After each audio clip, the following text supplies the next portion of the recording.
இந்த செய்தி யூடியூப்லவும் அனுப்பப்படும் பொழுது உங்கள் குடும்பங்களிலே முழு குடும்பமாக உட்கார்ந்து இன்டர்நெட் இருக்கும் என்று சொன்னால் டிவியில் போட்டு அமர்ந்து எத்தனையோ காரியங்களை பல மணி நேரங்களிலே நாம் டிவி முன்னாடி உட்கார்கிறோம்.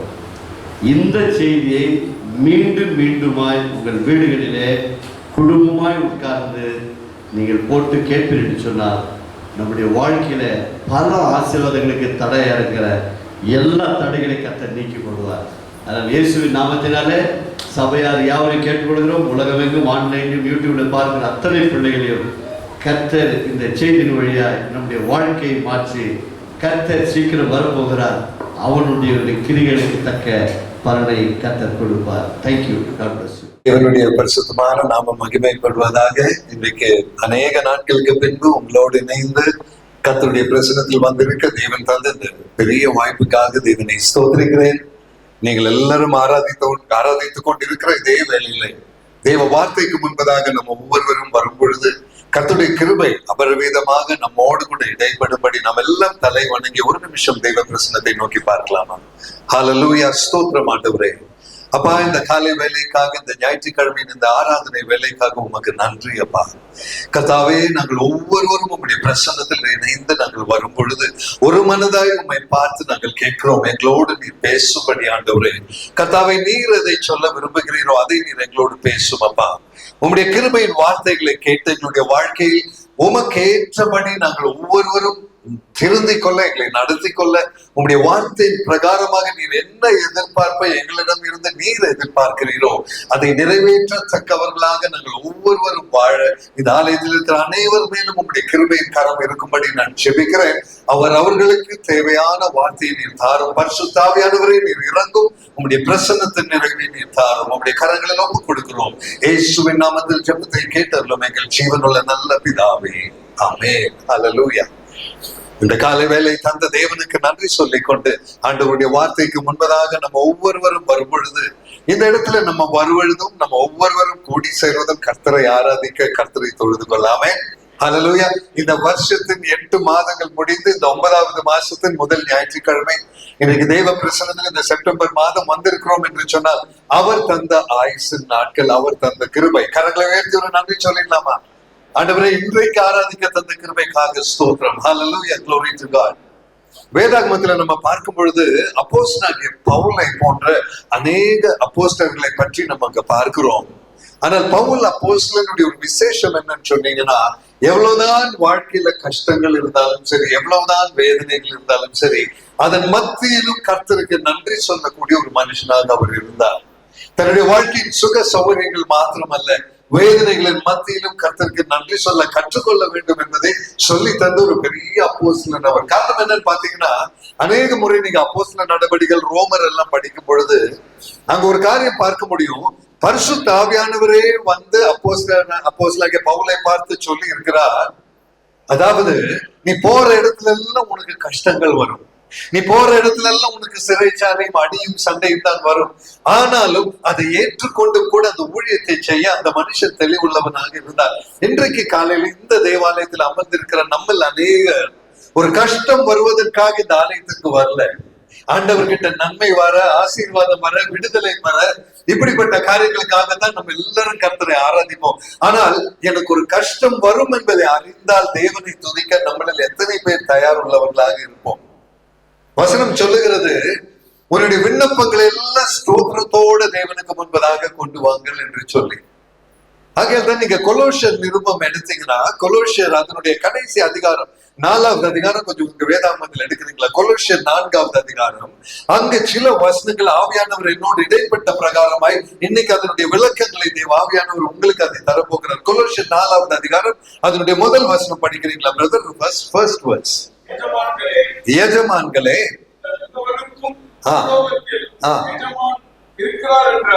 உங்களுக்கும் ஒரு எஜமான் இருக்கிறார் என்பதை அறிந்து வேலைக்காரர்களுக்கு நீதியும் செம்மையுமானதை செய்யுங்கள். You know, masters, give unto your servants that which is just and equal, knowing that you also have a master in heaven.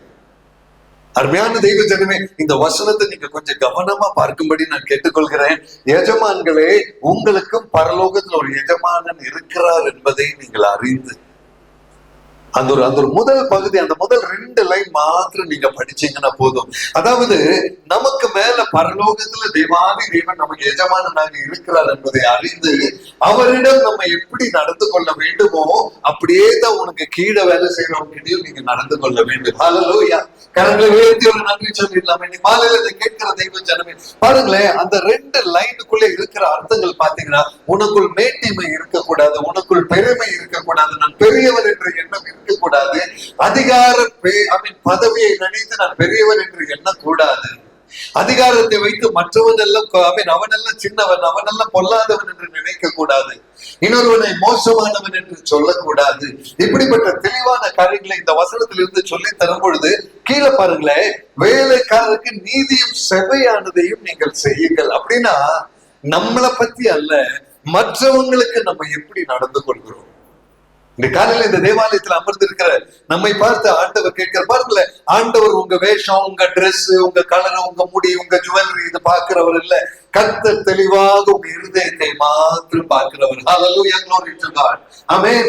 நம்மளுடைய இருதயத்தை பார்க்கிற தேவ பிரசன்னத்துல நீங்களும் நானும் இன்றைக்கு இந்த ஆலயத்துல வந்திருக்கும் பொழுது, உங்க கீழே வேலை செய்யறவங்க, இல்லைன்னா உங்களை விட பணத்துல குறைஞ்சவங்க, இல்ல உங்களை விட ஸ்டேட்டஸ்ல கம்மியானவங்க, இல்ல நம்ம அளவுக்கு சொத்து சுகம் இல்லாதவங்களை பார்த்து நம்ம என்ன நம்ம உள்ளத்துல கணக்கு போட்டு நம்ம வச்சிருக்கிறோம் என்பதை மாத்திரம் கர்த்தர் கவனிப்பார். அருமையான தெய்வ ஜனமே, இன்னைக்கு நான் சொல்றேங்க, நான் நல்லவன், நான் சரியானவன், நான் பெரியவன், கர்த்தர் என்னை ஆசீர்வதித்தார், அது இதெல்லாம் சொல்றதை விட இல்லாதவன் இடத்தில் நான் எப்படி நடந்து கொள்கிறேன், எனக்கு கீழே வேலை செய்கிற குறைவுள்ளவர்களிடத்தில் என்னுடைய உள்ளம் எப்படி இருக்கிறது, அதைத்தான் கர்த்தர் உன்னிப்பாய் கவனிக்கிறார். ஆகையால் எஜமான்களே, உங்களுக்கும் பரலோகத்தில் ஒரு எஜமானன் இருக்கிறார் என்பதை அறிந்து நீங்கள் நடந்து கொள்ளுங்கள். காரணம் என்ன தெரியுங்களா? எதற்காக இப்படிப்பட்ட ஒரு வசனம் வெளிப்படுத்தின விசேஷம்? கடைசி அதிகாரம் 22வது அதிகாரம் அதனுடைய 12வது வசனத்தை படித்தோம்னா, இதோ நான் சீக்கிரமாய் வருகிறேன் என்றதான ஒரு வார்த்தை. 22:12 பிரதர், இதோ சீக்கிரமாய் வருகிறேன், அவன் அவனுடைய கிரியைகளின்படி அவனுக்கு நான் அளிக்கும் பலன் என்னோடு கூட வருகிறது. அப்படி என்றால் இங்க அமர்ந்திருக்கிற அத்தனை பேருக்கும் அந்த வார்த்தை ரொம்ப பர்சனலான வார்த்தை. உங்க வாழ்க்கையில உங்க கிரியைகள் எப்படி இருக்கோ அதுக்கு தகுதியான பலனை கர்த்தர் உங்களுக்கு தருவார். நேற்றைய தினத்துலதான் பூனே பட்டணத்துல இருந்து ஒரு சிஸ்டர் கூப்பிட்டாங்க. சாயங்காலம் 7 மணிக்கு கூப்பிட்டுட்டு அவங்களுக்கு ஒரே கம்ப்ளைண்ட் என்ன தெரியுமா? ஆண்டவருக்காக வாழ்ற பிரதர், ஜெபிக்கிற பிரதர், பைபிள் படிக்கிற பிரதர், ஏன் இந்த ஆண்டவர் இப்படி? The Lord is treating me like a puppet. கர்த்தர் என்ன ஒரு பொம்மை மாதிரி தான் நடத்துறாரு, எனக்கு எந்த நன்மையும் செய்யல. அப்பதான் நான் இந்த வெளிப்பாடு 22:12 எடுத்து சொன்னேன். சிஸ்டர், நல்லா கொஞ்சம் படிச்சு பாக்குறீங்களா?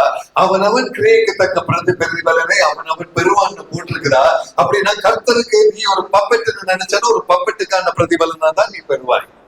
கர்த்தருடைய பிரசனத்தில் அவருக்கு வேலைக்காரன் நான், அவருக்கு கீழ்ப்படிய வேண்டியவன் நான். அவர் எனக்கு எஜமானன் என்பதை நீ ஏற்றுக்கொண்டால் ஒரு எஜமானன் தருகிற பிரதிபலனை நீ பெற்றுக்கொள்வாய். கரங்களை தட்டி கர்த்தருக்கு நன்றி செலுத்தலாமா? My dear brothers and sisters, என்னுடைய உங்களுடைய உள்ளத்தில் இருந்து உன் கர்த்தரை நீ என்ன கண்ணோட்டத்துடன் நீ பார்க்கிறாய்? தேவன் யாரோ என் பிரச்சனைக்கு முடிவு தருகிறவர் மாத்திரம் அல்ல, கர்த்தர் நினைத்தால் என் வாழ்க்கையில பிரச்சனையும் கூட தருகிறவர் தான். அதை ஏற்றுக்கொள்ளக்கூடிய அளவுக்கு, ஆண்டவரே நீங்க ஒரு பிரச்சனை தந்தீங்கன்னா நான் அதை ஏற்றுக்கொள்றாப்பான்னு சொல்லக்கூடிய அளவுக்கு நம்ம இருதயத்துல ஒரு தாழ்மை இருக்கணும். ஆண்டவரே நன்மையை மாத்திரம் கேட்கிறவன் அல்ல ஆண்டவரே. ஒரு வேதனை, ஒரு கண்ணீரை ஆண்டவரே, ஒரு தொல்லையை வாழ்க்கையில் நீர் அனுமதிப்பீரானால் நீர் அறியாமல் அதை தரமாட்டீர் என்பதை அறிந்து அதை ஏற்றுக்கொள்ள உமக்கு நான் உண்மையுள்ள ஒரு தாசனாக நான் இருப்பேன். அப்பா, என் எஜமானனே, என்னை அறியாமல் நீர் அதை செய்ய மாட்டீர் என்பதை உணர்ந்து, கர்த்தாவை நீங்க அறியாமல் ஒரு முடி கூட கீழே போகாது என்று சொல்லி இருக்கிறீங்களே, ஹல்லேலூயா, உள்ள கையில வரைந்திருக்கிறீன்னு சொல்லி இருக்கிறீங்களே, அந்த எஜமானனே உம்மை தொழுது கொள்ள என் வாழ்க்கையின் சூழ்நிலை அல்லப்பா, சூழ்நிலை எப்படி இருந்தாலும் சரி அதற்கு மேல நின்று கொண்டு உமக்கு நன்றியோடு உம்மை துதிக்கிற ஒரு உண்மையுள்ள தாசனாக நான் இருப்பேன் என்று சொல்லக்கூடியவர்கள் கரங்களை தட்டி கர்த்தருக்கு நன்றி செலுத்தலாமா? அந்த தேவனுக்கு கொடுக்கிற நன்றி இருதயத்தின் ஆழத்தில் இருந்து வர வேண்டும். Glory to God. என்னை கேட்கிற அருமையான தெய்வ ஜனமே, நீங்கள் நானும் சந்தர்ப்ப சூழ்நிலை வைத்து தேவனுக்கு நன்றி சொல்கிறவர்களாக இருக்கக்கூடாது. இதுதான் இந்த வார்த்தையின் அர்த்தமே. இதோ நான் வரும் பொழுது அவனுடைய கிரியைகளின்படி அவனுக்கு. அப்படின்னா சிஸ்டர், நீங்க ஒருத்தர் வெறுத்தீங்கன்னா வெறுத்தவனுக்கு ஏற்ற பிரதிபலனை நீங்க பெறுவீங்க. நீங்க ஒருத்தர் மேல அன்பு செலுத்துறீங்கன்னா அன்பு செலுத்தினதுக்கு தகுதியான பிரதிபலனை நீங்க பெறுவீங்க.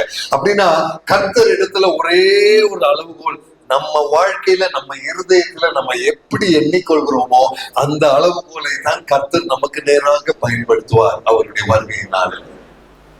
இன்னைக்கு ஒருவேளை அநேகரை வெறுக்கலாம், அநேகர் நமக்கு தீங்கு செய்திருக்கலாம். அதெல்லாம் அங்க இருந்தாலும் ஒருவரோடு ஒருவர் அன்பு செலுத்துகிறவர்களாய், கிறிஸ்து உங்களை மன்னித்ததை போல அவர்களை மன்னிக்கிற அளவுக்கு ஒரு தாழ்மை நம்ம இருதயத்துல இல்லைன்னா தேவ பிரசன்னத்துக்கு முன்பதாக நீங்களும் நான் நிற்க முடியாது என்ற உண்மை தெளிவாக உணர்ந்து கொள்ளும்படி இன்றைக்கு காலையில ஆவியானவர் நம்மை உணர்த்துகிறார்.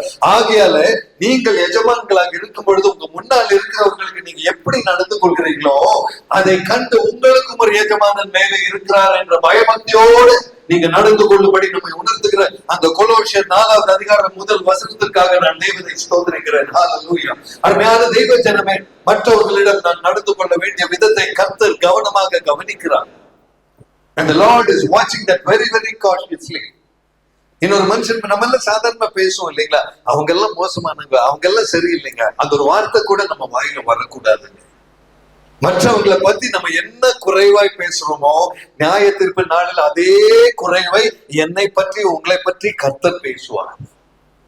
அதனாலதான் அவன் கிரியைக்கு தக்க பிரதிபலனை கொடுப்பேன் என்று சொல்லி. பிரதர், கொலோசியர் 4வது அதிகாரம் 2வது வசனத்துக்கு வந்துடுவீங்களா? கொலோசியர் 4வது அதிகாரம் இடைவிடாமல் ஜெபம் பண்ணுங்கள், ஸ்தோத்திரத்துடன் ஜெபத்தில் விழித்திருங்கள். அப்படின்னா பிரதர் சிஸ்டர், கொலோசியர் 4னுடைய முதல் வசனத்துல உன் எஜமானனுக்கு நீ கீழ்ப்படிந்து இருக்கிறதை போல மற்றவனை குறித்து நீ நினைத்து கொள்ள சொன்னதுக்கு அப்புறம் 2வது வசனத்துல இடைவிடாமல் ஜெபம் பண்ணுங்கள், ஸ்தோத்திரத்தோட ஜெபத்தில் விழித்திருங்கள்னு சொல்றதுக்கு காரணம் என்ன தெரியுங்களா? ஜெபம் இல்லாத ஒரு மனுஷனால் மற்றவனை மதிக்க முடியாது. Hallelujah, glory to God.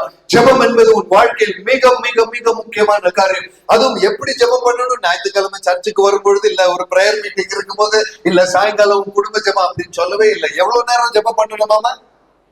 இடைவிடாமல். என்ன கேட்கிற தெய்வ ஜனமே, நீ ஒரு பஸ்ல பயணம் பண்ணும்போது ஜெபம் பண்ண முடியும், நீ மார்க்கெட்ல போய் காய்கறி வாங்கும்போது ஜெபம் பண்ண முடியும், நீ வெளியில செய்யற மாதிரி சாப்பாடு தயார் பண்ணிட்டு இருக்கும்போது உன்னால ஜெபிக்க முடியும், நீ குளிச்சுட்டு இருக்கும்போது ஜெபிக்க முடியும். ஹல்லேலூயா, glory to God. நான் சொல்றேன், நிறைய இடங்கள்ல பயணம் பண்ணும்போது ஏர்போர்ட்ல ஜெபிக்க முடியும், பயணத்துல இருக்கும்போது ஜெபிக்க முடியும், நம்ம ஒரு மீட்டிங்ல நிற்கும் போது நம்மளால ஜெபிக்க முடியும். இடைவிடாமல் ஜெபம் பண்ணுங்கள், ஸ்தோத்திரத்துடனே ஜெபத்தில் விழித்திருங்கள். அருமையான தெய்வ ஜனமே, ஜெப வாழ்க்கை இல்லாதவன் தேவ சித்தத்தை செய்ய முடியாது. Hallelujah, glory to God. ஜெப வாழ்க்கை இடைவிடாமல் ஜெபிக்கிற பழக்கம் இல்லாத ஒருவன் தேவ சித்தத்தை நிறைவேற்ற முடியாது. நான் சொல்றேங்க தெளிவா, இப்போ ஒரு சகோதரர் மேல எனக்கு ஒரு வெறுப்பு வரணும்னா ஜெபம் இல்லாமல் இருக்கும் பொழுதுதான் அந்த வெறுப்பு என்னில் செயல்படும். ஜெபித்து கொண்டே இடைவிடாமல் ஜெபிக்கிற ஒரு மனுஷனுக்குள் வெறுப்பு செயல்பட முடியாது. Hallelujah, glory to God. ஜெபமே ஜெயம். ஜெபம் உனக்கு தருகிற ஒரு வல்லமை உண்டு, தேவ பிரசன்னத்தில் இறங்குகிற ஒரு கிருபை உண்டு. அதனால்தான் அப்போஸ்தலனாகிய பவுல் சொல்லுகிறார், இடைவிடாமல் ஜெபம் பண்ணுங்கள். இயேசு கிறிஸ்து என்ன சொன்னார் தெரியுமா? கொஞ்சம் பாப்போமா? மார்க்கு சுவிசேஷம் 13வது அதிகாரம் அதனுடைய 33வது வசனம். மார்க்கு சுவிசேஷம் 13வது அதிகாரம் அதனுடைய 33. பாருங்க, watch and pray for you do not know when the time is. Brother படிச்சிருங்க, மார்க்கு 13:33. அறியாதபடியால் எச்சரிக்கையா இருங்கள், விழித்திருந்து ஜெபம் பண்ணுங்கள். என்ன கேட்கிற தெய்வ ஜனமே, கர்த்தருடைய வருகையின் நாட்களை நீங்கள் அறியாதபடியாக இருக்கிறபடியினாலே உங்களுக்கு ஒரு உத்தரவாதம் உண்டு, விழித்திருந்து எச்சரிக்கையாக ஜெபம் பண்ணுங்கள். ஹல்லேலூயா. அங்க பாருங்க, அந்த வார்த்தை தமிழ்ல அருமையா, எச்சரிக்கையா இருங்கள், எச்சரிக்கையா இருங்கள். My dear brothers and sisters, இந்த கடைசி காலத்துல எச்சரிக்கையா இருங்கள் என்ற ஒரு சத்தத்தை தெளிவாக தேவாவியானவர் பேசிக் கொண்டிருக்கிற காலம் இது. என்னை கேட்கிற அருமையான சகோதரிமாரே சகோதரிமாரே, உங்களை பார்த்து நான் சொல்றேங்க, உங்க வாழ்க்கையில மற்றவர்கள் கிட்ட நீங்க என்ன எண்ணத்தோடு என்ன மைண்டோடு நடந்து கொள்கிறீர்கள் என்பதை குறித்து மிக மிக மிக எச்சரிக்கையாய் நீங்கள் இருங்கள். கடைசி காலத்தை பற்றி பேசுகிற மத்தேயு சுவிசேஷம் 24வது அதிகாரம் அந்த வசனத்தை நீங்கள் எடுங்க. மத்தேயு 24 அதனுடைய 6வது வசனத்தை பார்த்தீங்களா? அங்கேயும் எச்சரிக்கையா இருங்கள் என்று இருக்கு. மத்தேயு 24 6 7 வசனங்கள், அந்த 2 வசனங்களை நம்ம படிப்போமா? யுத்தங்களையும் யுத்தத்தின் செய்திகளையும் நீங்கள் கேள்விப்படுவீர்கள், கலங்காதபடி எப்படி இருக்கணும் பிரதர்? அந்த எச்சரிக்கையா இருங்கள் என்ற வார்த்தை பார்த்தீங்களா? இங்கேயும் உங்க ஜெபத்துல விழித்து கொண்டு எச்சரிக்கையா இருங்கன்னு இயேசு கிறிஸ்து மார்க் 13:33 சொன்னதை இப்பதான் படிச்சோம். My dear brothers and sisters, கலங்காதபடி எச்சரிக்கையா இருங்கள். என்னை கேட்கிற தெய்வ ஜனமே, வேதாகமத்துல எங்க இந்த எச்சரிக்கையா இருங்கள் என்ற வசனம் வருகிறதோ அதெல்லாம் இயேசு கிறிஸ்து நேரடியாக சொன்ன வார்த்தை. இந்த மத்தேயு 24:6 இயேசு கிறிஸ்துவின் வார்த்தை, மார்க் 13:33 இயேசு கிறிஸ்துவின் வார்த்தை.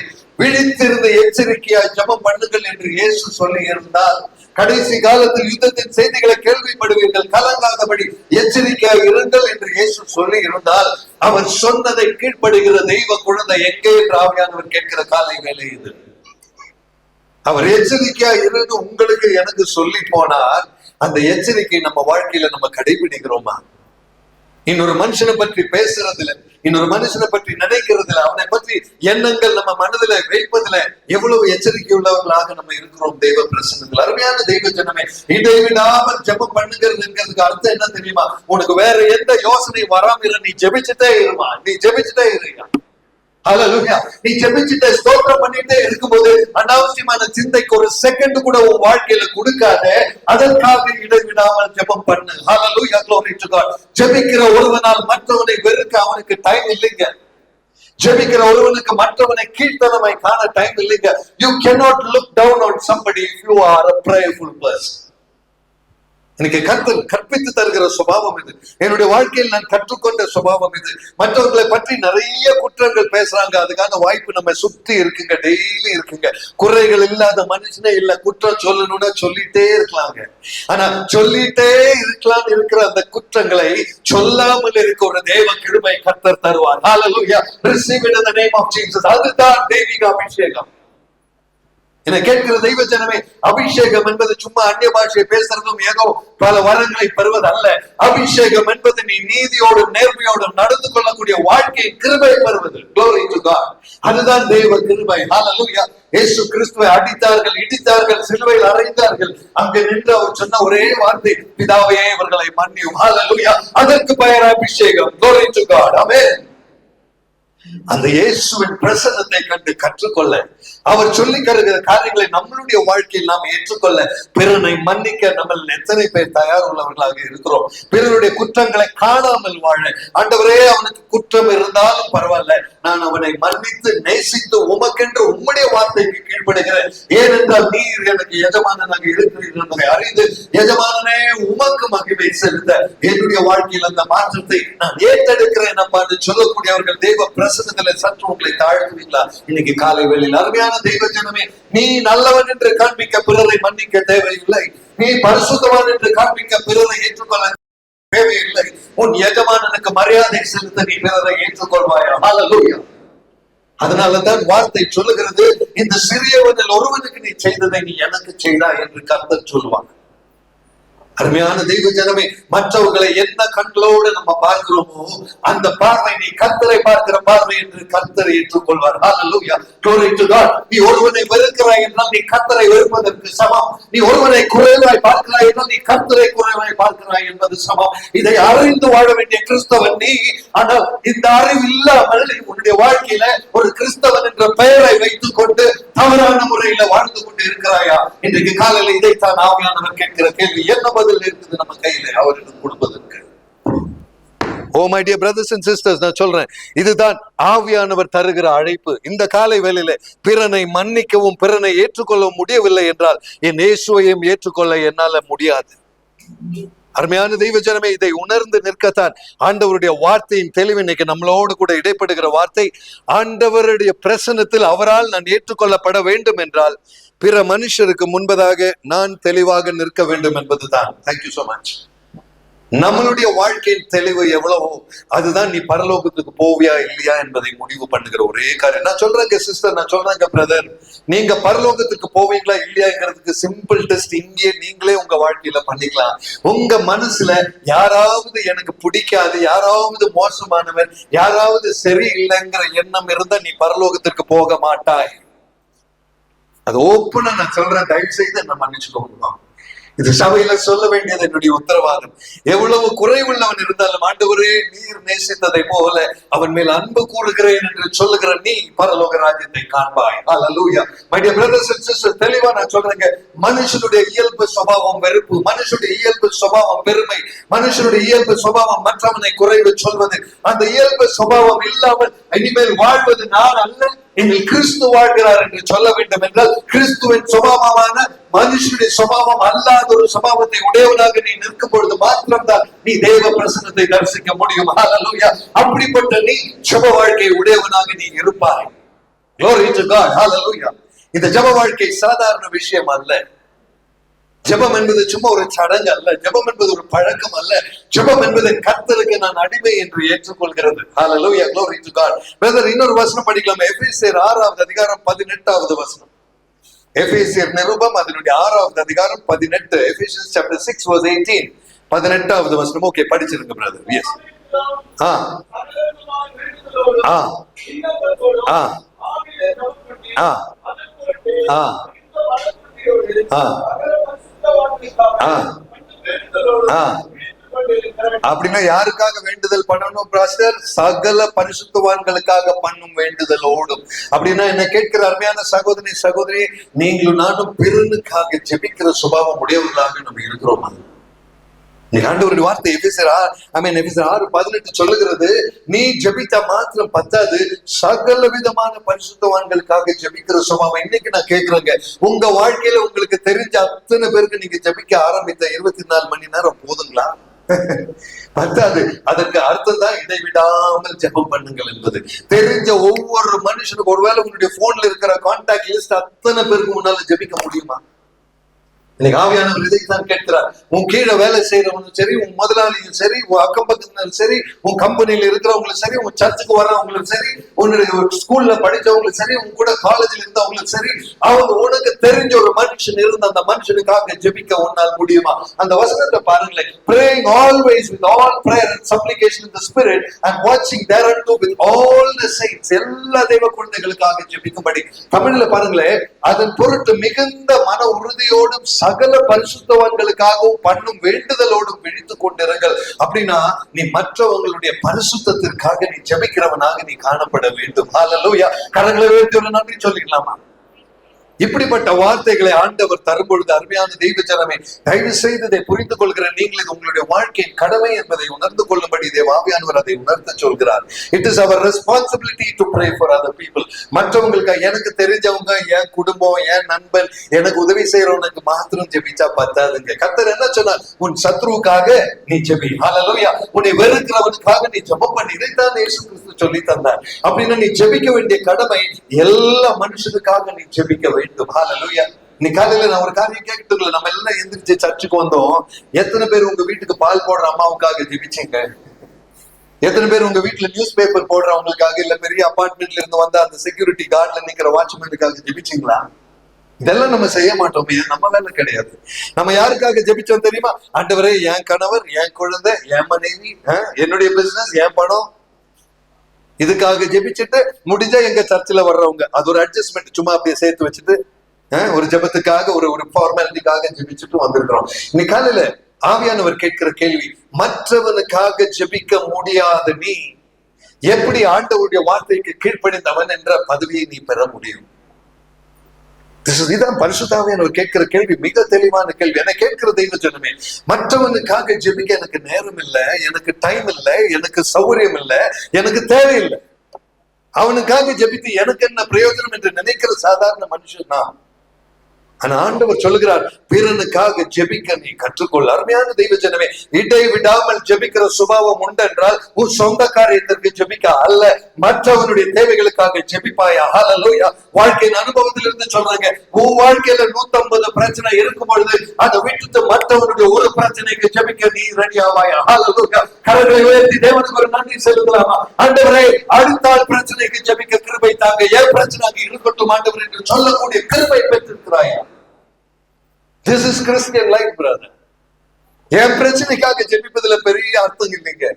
மற்றவனுடைய பிரச்சனைக்காக ஜெபிக்கிறது, அதுக்கு ஒரு மனசு வேணுங்க, அதுக்கு ஒரு இருதயம் வேணுங்க. இயேசு கிறிஸ்து சிலுவையில் தொங்கும்போது பிதாவை பார்த்து என்ன ரட்சிங்கன்னு சொல்லலைங்க.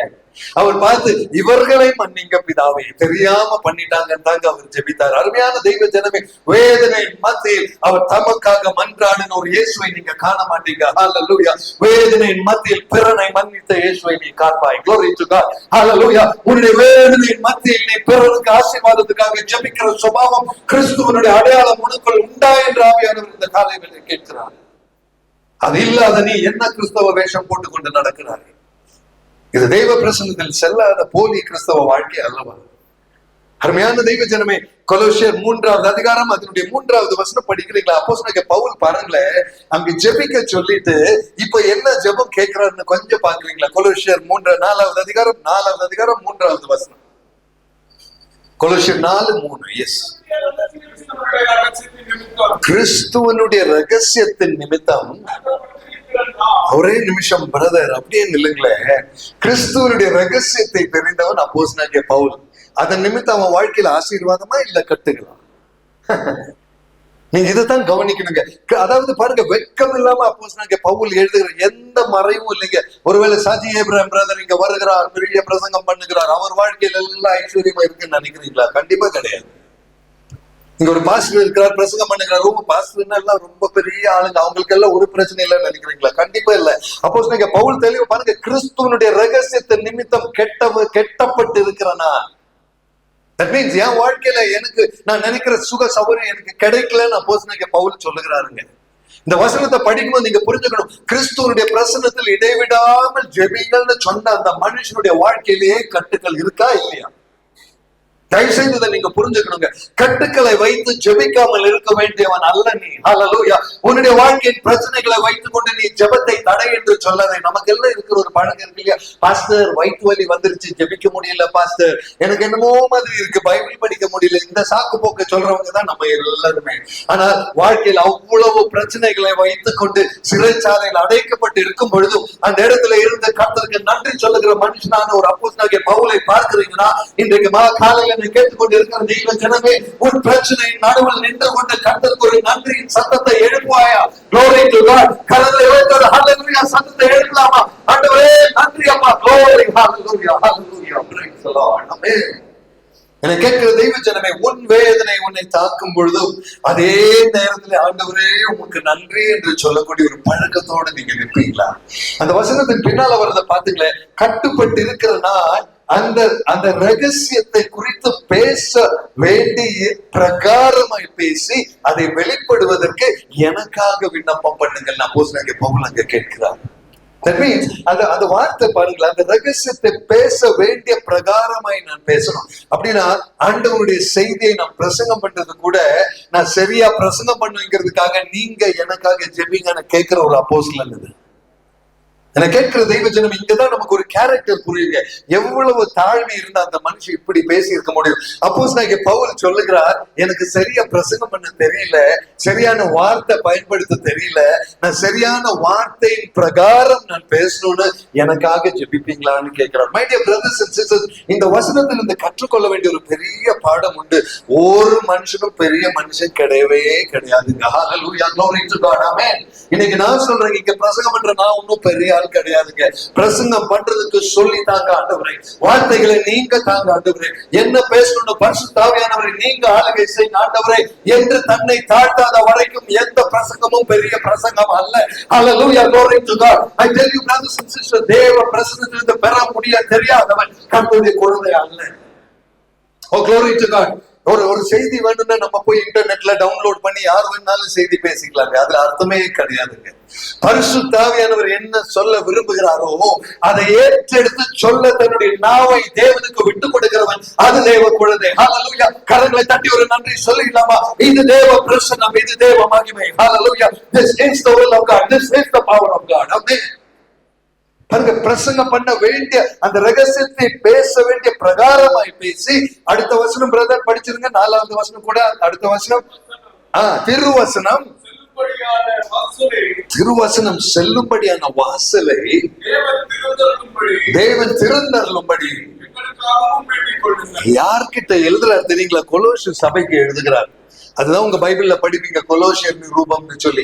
இந்த கடந்த 3 அதிகாரம் நீங்க படிச்சீங்கன்னா அந்த சபையில நடக்கிற தப்புகள், அங்க விசுவாசிகள் இருக்கிற குறைகள், அவங்க நடந்து கொள்ள வேண்டிய வழிகள், இவைகள் எல்லாம் அட்வைஸ் பண்ணிட்டு கடைசியாக 4வது அதிகாரத்துக்கு வரும்போது பவுல் போய் அந்த குறைவுள்ள சபையின் மக்களிடமே போய், உங்க கிட்ட எல்லாம் இந்த குறை இருக்குன்னு தெரியும், ஆனா நான் ஒழுங்கா ஊழியம் செய்ய நீங்க எனக்காக ஜெபிப்பீங்களா? ஹல்லேலூயா, glory to God.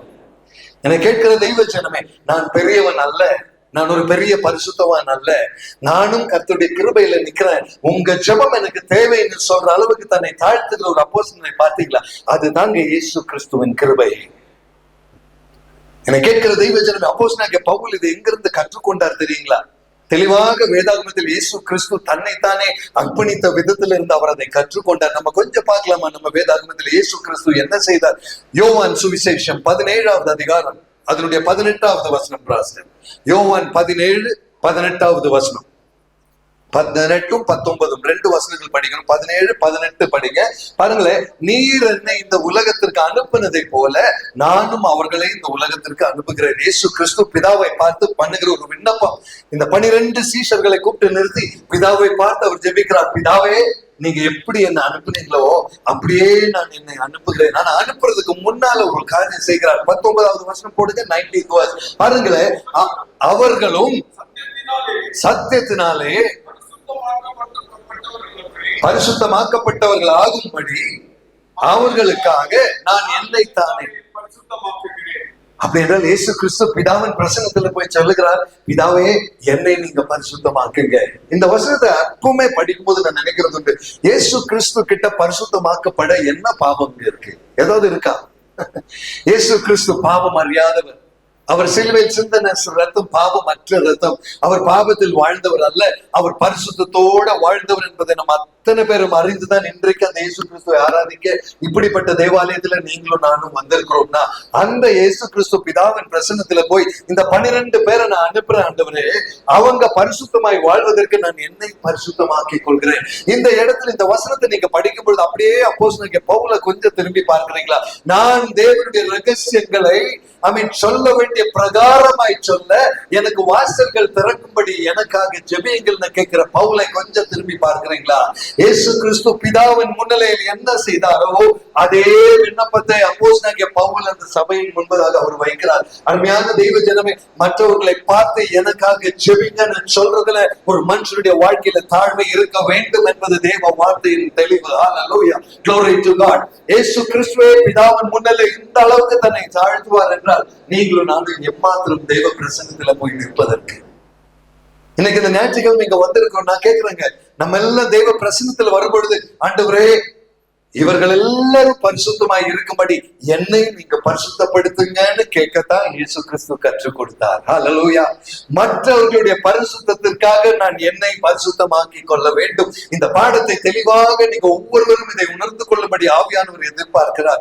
My dear brothers and sisters, நம்ம எல்லாம் நினைக்கிறோம், நான் பரிசுத்தமாய் வாழ்ந்தா நான் பரலோகத்திற்கு போயிருவேன். இப்படிதான் நம்ம நினைச்சிட்டு இருக்கிறோம். நீ பரலோகத்திற்கு போறதுக்கு அல்ல உன்னுடைய பரிசுத்தம், நீ மற்றவனுடைய பரிசுத்தத்துல நடந்து கொள்ள அவர்களுக்கு உதவி செய்ய நீ பரிசுத்தமாய் வாடு என்று கர்த்தர் சொல்கிறார். ஹல்லேலூயா. கரங்களை உயர்த்தி நன்றி செலுத்துவோம். glory to God. ஆமென். நான் பரிசுத்தமாய் வாழ்வது, என்னுடைய வார்த்தை சுத்தம் இருப்பது, என்னுடைய கிரியையில் தெளிவு இருப்பது என்னை சுத்தவான் என்று காண்பிக்க அல்ல, மற்றவர்களுக்காக நான் ஜெபிக்கப்படுது. கர்த்தர் அந்த ஜெபத்தை ஏற்றுக்கொள்ளும்படி அவர் பிரசன்னத்திலே இடைவிடாமல் ஜெபிக்கிற ஒரு பரிசுத்தவானாய் நான் நிற்கும் பொழுது மாத்திரம் தான் மற்றவனுக்காக நான் ஜெபிக்க முடியும். இன்று மாலை தெளிவாக இந்த கால வேளையில நான் சொல்றேங்க, உன் ஜெபத்தை கர்த்தர் ஏற்றுக்கொள்ள வேண்டும் என்றால், பிறரை கர்த்தர் தொட வேண்டும் என்றால் நீ பரிசுத்தவானாய் நடந்து கொள்ள வேண்டும். ஹல்லேலூயா. யோபுவின் புஸ்தகம் 25வது அதிகாரத்தின் கடைசி வசனம் படிக்கிறீங்களா? யோபு 25 அதனுடைய 30வது வசனம் எடுத்து படிங்க ப்ளீஸ். குற்றமற்றிராதவனையும் அவர் விடுவிப்பார் என்ற அந்த வார்த்தை அருமையான ஒரு வார்த்தை. அது யோபு 25:30. 25 no? Job 25. Sorry, Job 22, I think 22, yeah, Job chapter 22. இதுதான் 22:30. குற்றமற்றிராதவனையும் கூட தப்பு வைப்பார், உம்முடைய கைகளின் சுத்தத்தின் நிமித்தம் அவன் விடுவிக்க, அவன் தப்பி போவான். பிரதர், அந்த செகண்ட் பாகம் பார்த்தீங்களா? உன்னுடைய கையின் சுத்தத்தின் நிமித்தம் தான் ஒருத்தன் தப்பி போவான். என கேட்கிற தெய்வ ஜனமே, நரகத்தின் வாசலில் இருந்து, நித்திய தண்டனையில் இருந்து இன்னொருத்தர் தப்பிக்கணும்னா அதுக்கு உன்னுடைய ஜெபம் தேவை. ஹல்லேலூயா, glory to God, ஆமென். கரங்களை வைத்து ஒரு நன்றி சொல்வீங்க இந்த வார்த்தைக்காக. My dear brother sister, நீ ஜெபிக்கும் பொழுது கர்த்தர் ரட்சிப்பு கொடுக்கிற சில ஜனங்கள் உண்டு. ஆனால் அப்படிப்பட்ட ஜெபத்தை ஏற்றெடுக்கும் அளவுக்கு உன்னுடைய கை சுத்தமாய் இருக்கிறதா? இன்னைக்கு காலையில் ஆவியானவர் கேட்கிற, உன் கை சுத்தமா இருக்கிறதா? இன்னைக்கு நான் தெளிவா கேட்கிறேன். இன்னைக்கு சபையை பார்த்து எத்தனை பேர் உண்மையா மனசாட்சிக்கு சத்தியமா உங்க கையை உயர்த்த முடியும்? என் வாழ்க்கை, என் கையெல்லாம் சுத்தமா இருக்கு பாஸ்டர், ஆண்டவருக்கு நன்றி சொல்ல நான் கரங்களை உயர்த்துறேன்னு சொல்லக்கூடியவங்க மாத்திரம் கொஞ்சம் உயர்த்துறீங்களா? ஏன் நம்மளால அது சொல்ல முடியவில்லை? என் கை சுத்தமா இருக்குன்னு எனக்கே சொல்ல முடியாத அளவுக்கு நான் அப்படிப்பட்ட வாழ்க்கையை நான் வாழ்கிறேனா? அப்படி என்றால் ஐயோ பரிதாபம் அல்லவா? இன்னைக்கு தெளிவா நான் கேட்கிறேங்க. நிறைய பிரசங்கம் கேட்கிறோம், நிறைய ஜெபிக்கிறோம், நிறைய பைபிள் படிக்கிறோம், நல்ல பெரிய கிறிஸ்தவன்னு சொல்றோம், நம்ம எல்லாம் என்னென்னமோ பண்றோம். ஆனா என் கை சுத்தமா இருக்குன்னு என்னால சொல்ல முடியலன்னா நான் என்ன கிறிஸ்தவன்? நான் தயவுசெய்து இந்த ஒரு கேள்விக்கு முன்னால ஆழ்வியாளருக்கு முன்பதாக கொடுக்க பதில் உண்டா வாழ்க்கையில? நீங்க எவ்வளவோ பெரியவங்களா இருங்க, நீங்க பெரிய சொத்து சம்பாதிச்சு பெரிய ஆளா இருங்க, உங்களை பார்த்து சல்யூட் அடிக்கிறவங்க ஊரெல்லாம் இருக்கட்டும், கை சுத்தமா இல்லைன்னா தெய்வ பிரசனத்தில் நிற்க முடியுமா? அருமையான தெய்வ ஜனமே, இன்னைக்கு காலையில இதைத்தான் ஆவியானவர் உணர்த்த விரும்புகிறார். என் கர்த்தருடைய முன்னிலையில் நான் பரிசுத்தம் இல்லாமல் நான் நிற்க முடியாது. வார்த்தை என்ன சொல்லு? நான் பரிசுத்தரா இருக்கிறதை போல நீங்களும் நீங்களும் பரிசுத்தராய் இருங்கள். அது கர்த்தருடைய எதிர்பார்ப்பு. அதற்குத்தான் உங்களை படைத்தார், அதற்குத்தான் உங்களை உருவாக்கினார், அதற்குத்தான் இந்த ஞாயிற்றுக்கிழமை இந்த சபை, இந்த ஆராதனை. நீங்களும் நானும் பரிசுத்தராய் வாழ, பரிசுத்தம் என்பதை தவிர வேறொரு அழைப்பு நம்ம வாழ்க்கையில கிடையாதுங்க. 1 தெசலோனியர் 4வது அதிகாரத்தின் 7வது வசனம், அது அடிக்கடி நான் சொல்லுகிற வசனம். தேவன் நம்மை அசுத்தத்திற்கு அல்ல பரிசுத்தத்திற்கென்றே அழைத்திருக்கிறார். ஹல்லேலூயா, glory to God, ஆமென். தேவன் நம்மை அசுத்தத்திற்கு அல்ல பரிசுத்தத்திற்கே அழைத்திருக்கிறார். என்னை கேட்கிற தெய்வ ஜனமே, இப்படி ஒரு வசனம் உங்க பைபிள்ல இருக்குன்னா, நீ வாழ்ற வாழ்க்கைக்கு இதுக்கு சம்பந்தம் இல்லாம இருக்குன்னா, என்ன பதில் நீ தெய்வ பிரசன்னத்துல கொடுக்க போகிறாய்? இதை தெளிவாக இன்றைக்கு காலையில் ஆவியானவர் கேட்கிற கேள்வி என்பதை உணர்ந்துதான் நான் பேசுகிறேன். தேவன் உன்னை அழைத்து, God has not called you unto uncleanness, then why are you carrying that uncleanness in your life?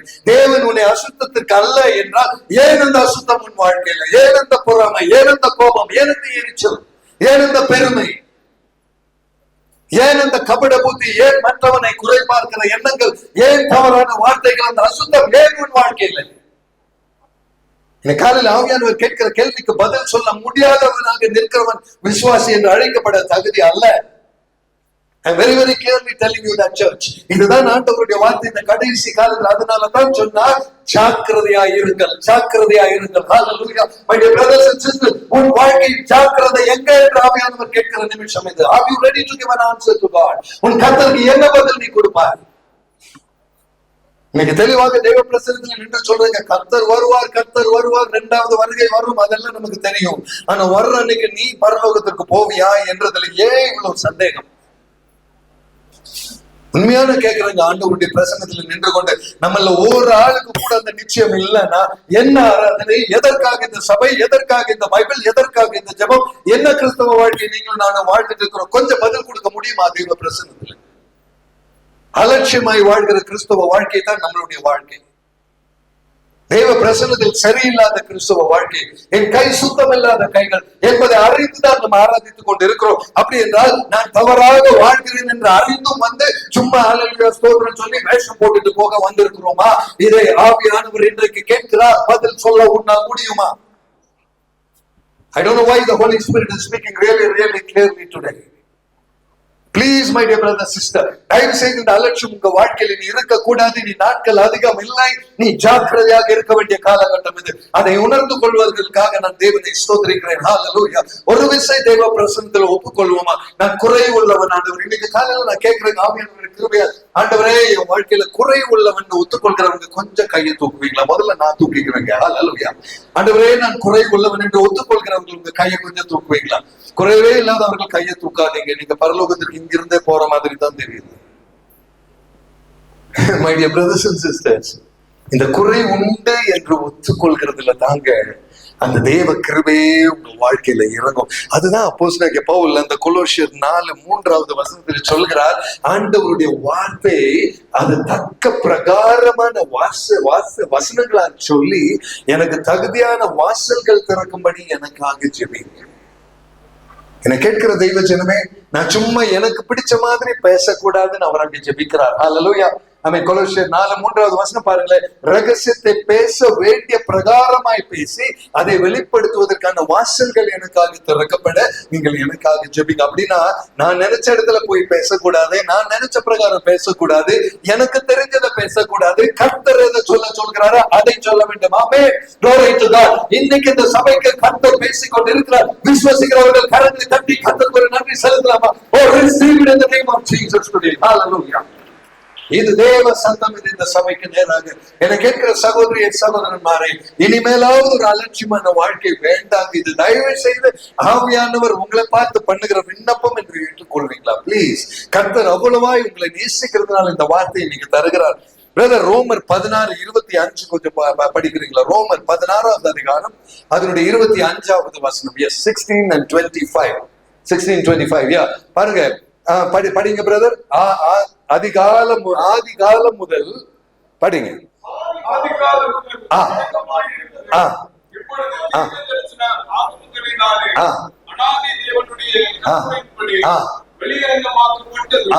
சகல ஜாதிகளும் விசுவாசத்திற்கு கீழ்ப்படியும்படி அவர்களுக்கு அறிவிக்கப்படுவதுமாய் இருக்கிற ரகசியத்தை வெளிப்படுத்துவதற்குத்தான்.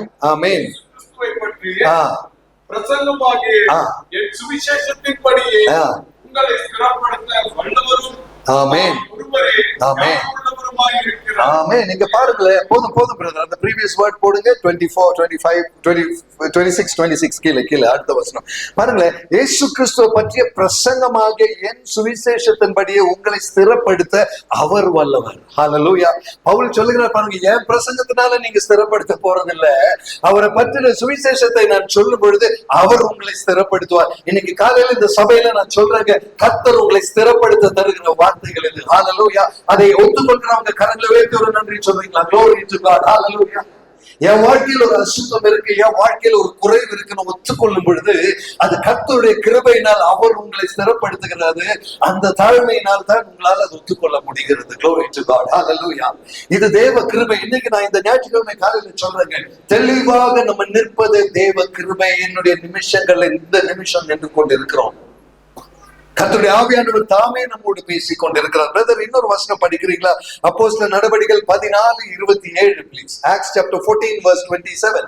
அப்போஸ்தலர் நடபடிகள் 14 அதனுடைய 27வது வசனம். நீங்க பாருங்களேன், அவர்கள் அங்கே சேர்ந்து இருக்கும் பொழுது சபை கூடி வர செய்து தேவன் தங்களை கொண்டு செய்தவைகளை எல்லாம் அவர் புறஜாதிகளுக்கு விசுவாசத்தின் கதவை திறந்ததையும் அவர்கள் அறிவித்தார். அப்போஸ்தலனாகிய பவுல் ஜெபிக்கிறாங்க, கர்த்தர் எனக்கு வாசல்களை திறக்கும்படி நீங்க ஜெபிங்க.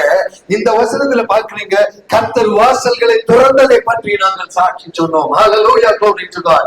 என்னை கேட்கிற தெய்வ ஜனமே, உன்னுடைய வாழ்க்கையில நீ யாரிடம் சுவிசேஷம் சொல்ல வேண்டும், உன் வாழ்க்கையில நீ யாரிடம் நீ பேச வேண்டும் என்பதை கர்த்தர் திட்டமிட்டு முன்குறித்து நியமித்து இருக்கிறார். உன் அக்கம் பக்கத்துல யார் இருக்க வேண்டும், உன் வீட்டுல யார் உனக்கு நபர்கள், உன்னுடைய கூட வேலை செய்ய வேண்டியவர்கள் யார், நீ எந்த சபைக்கு நீ போக வேண்டும், எந்த பட்டணத்தில் நீ இருக்க வேண்டும், இதையெல்லாம் கர்த்தர் முன்குறித்து நியமித்தார். நம்ம யாரும் பெங்களூர்ல நம்ம செலக்ட் பண்ணி வரலீங்க, அவர் தான் கொண்டு வந்து வச்சிருக்கிறார். பிறக்கும் போதே நான் பெங்களூர்ல தான் இருக்கணும்னு நினைச்சவங்க யாராவது இங்க இருக்கிறீங்களா? இங்க வந்ததே அவருடைய சித்தம். இங்க ஏன் இருக்கிறோம்னு நமக்கே தெரியல. ஆனா ஒரே ஒரு காரியம், அவர் திறந்த வாசல்னால் நீங்க இங்க இருக்கிறீங்க. ஹல்லேலூயா. Glory to God. Can we say a big thank you to God today? அவர் தந்த கிருபை இந்த சபையில் இருப்பது, அவர் தந்த கிருபை இந்த பட்டணத்தில் இருப்பது. அப்படி என்றால் இந்த பட்டணத்தில் இந்த சபையில் இருக்கிற உங்களை குறித்த ஒரு எதிர்பார்ப்பை தேவன் வைத்திருக்கிறார். இந்த சபையில் உள்ள மற்றவர்களுக்காக ஜெபிக்க நீ தயாராக இருக்கிறாயா? ஆமென். பிறருக்கு ஜெபிக்க